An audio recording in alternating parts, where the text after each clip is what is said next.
to do? To write the first 6 terms. So how do I do this? You plug them in. What we do is on the white sheet of paper, you're supposed to copy this down. So you have enough room. So we're going to go ahead and plug in a 1. And then 1 squared minus 1. What is 1 squared minus 1? 0. And then we're going to do a sub 2, which is 2 squared minus 1. 2 squared minus 1 is what? 3. Well, it's 4 minus 1 is 3. That's right. And then we do a sub 3.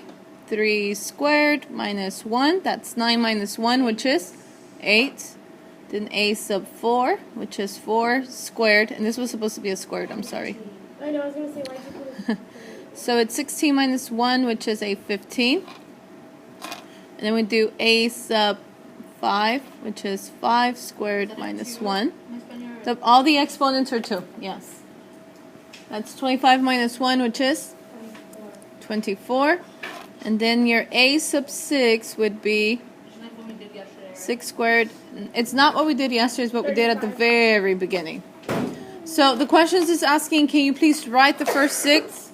After you do that, I would put them down as a sequence. 0, 3, 8, 15, 24, 35. Any questions on that first problem? If it's arithmetic, that means it's like adding on, like plus 4. Adding or subtracting. Very good. So how do you find out if this is arithmetic when they give you that? You do -1 minus 4. -4? -1 It's number 5. Oh, number 5? Oh. We do 6 minus 3. That's correct, which is 3. And then we'll try 12 minus 6, which is 6. Are these two things the same? No. So these are not the same. Now, the question is just asking, tell whether it's arithmetic. So is it arithmetic? No. Not arithmetic.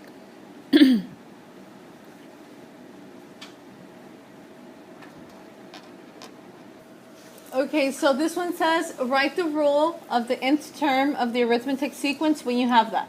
What is that main formula for arithmetic? Do you guys remember? Isn't it A minus N minus 1? AN equals... A sub n equals N equals... Isn't it a sub 1 Oh, plus Plus 8.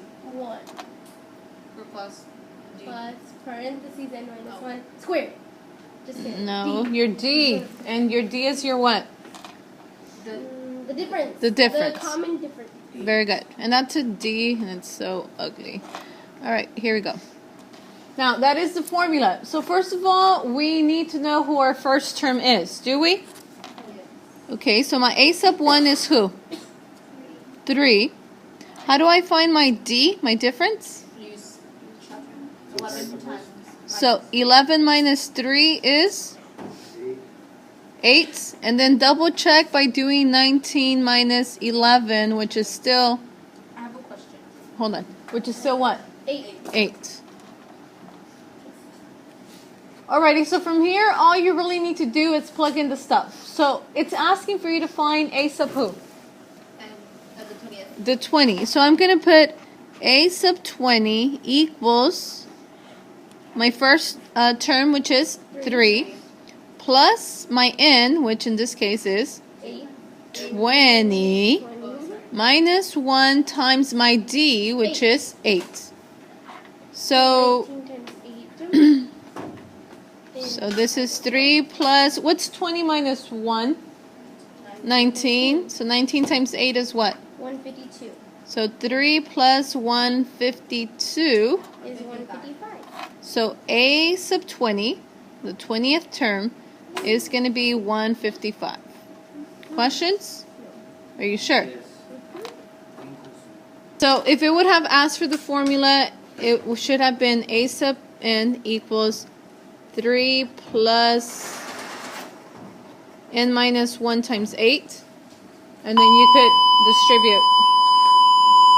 So yes, you could have distribute the 8 into both of those. So it is 3 plus 8n minus 8, which is 8n minus 5. And then from there, go ahead and plug in the 20 here. 8 times 20 minus 5.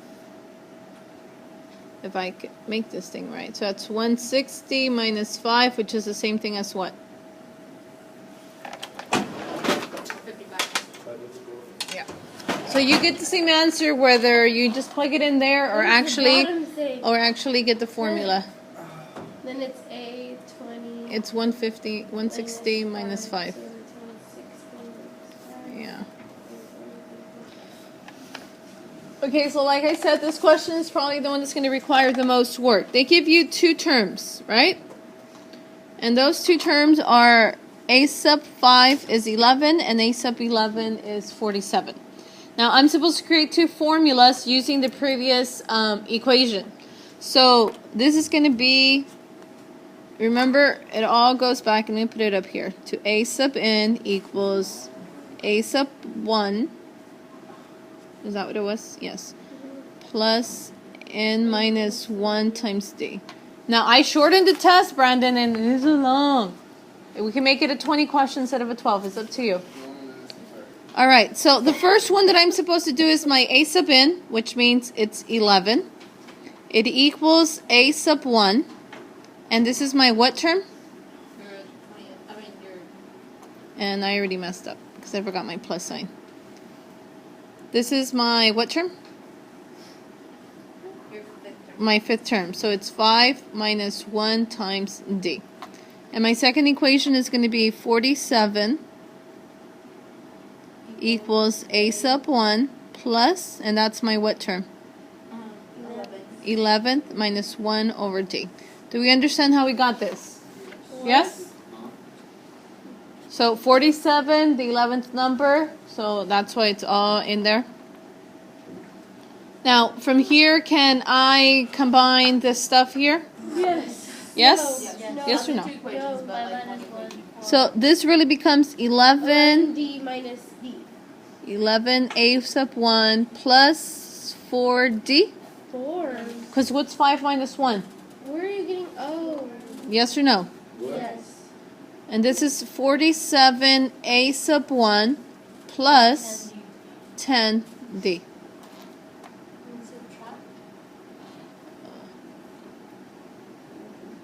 So I am supposed to subtract them. Very good. What's 11 minus 47?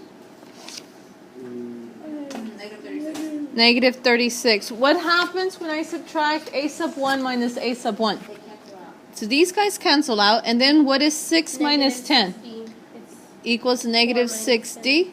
So then we divide by negative 6. So d is 6. You have to find the R, right, or something. Well, not the r because that's for geometric. So knowing that your d is 6, now what am I supposed to do? Find a 1. You have to find a sub 1. Very good. So we could plug it either into the first equation or the second. It really doesn't matter. So I'm going to go with the first one. So I'm going to have 11 equals a sub 1 plus, I already know 5 minus 1 is what? 4. 4 times d, which is in this case is a positive 6. So 11 equals a sub 1 plus 24. Yes. Oops, and I'm putting in 25.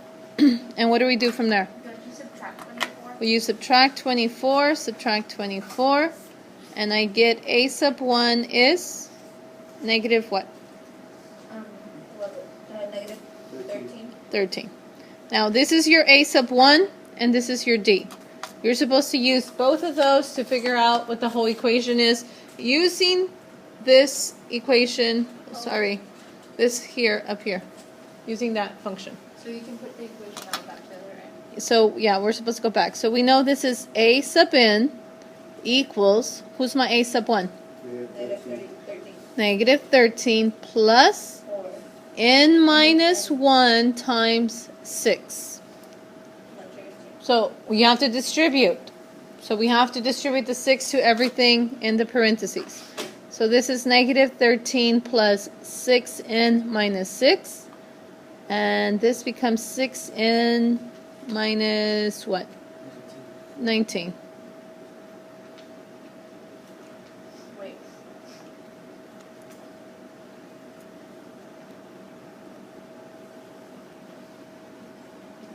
Wait, do we know what?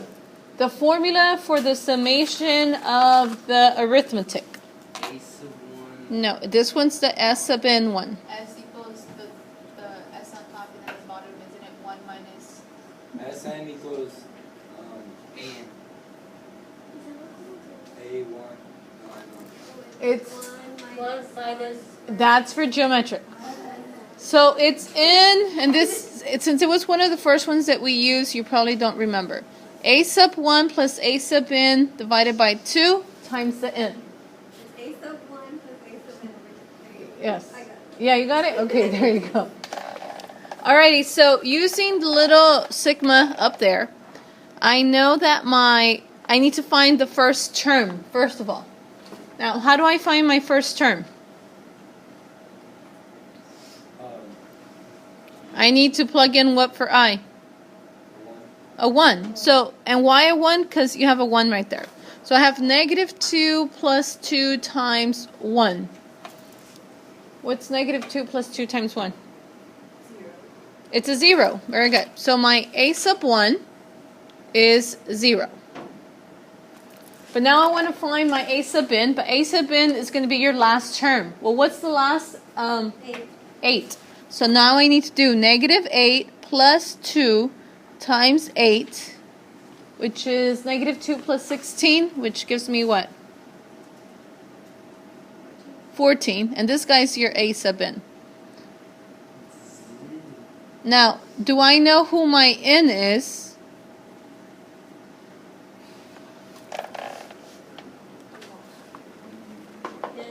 What's the n? Ah, your n is, yeah, it's the number up there. It's 8. So now that we know what everything is, all we have to do is sub it in.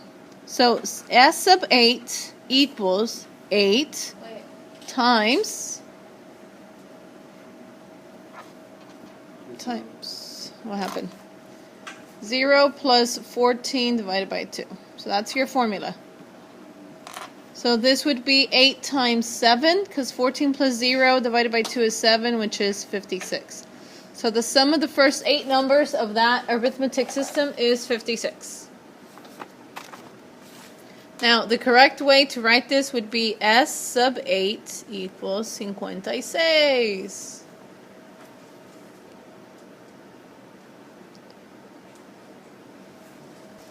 Tell whether this is a geometric sequence. So for geometric, we need to find the common who?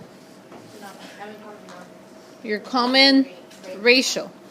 So how do you find the common ratio? By doing what? 36 divided by 108, which is? Change it to a fraction. 1/3. And then we'll do 4 divided by 12. Which is? 1/3. So is this going to be geometric? Yes. How do you know? Because your R is 1/3.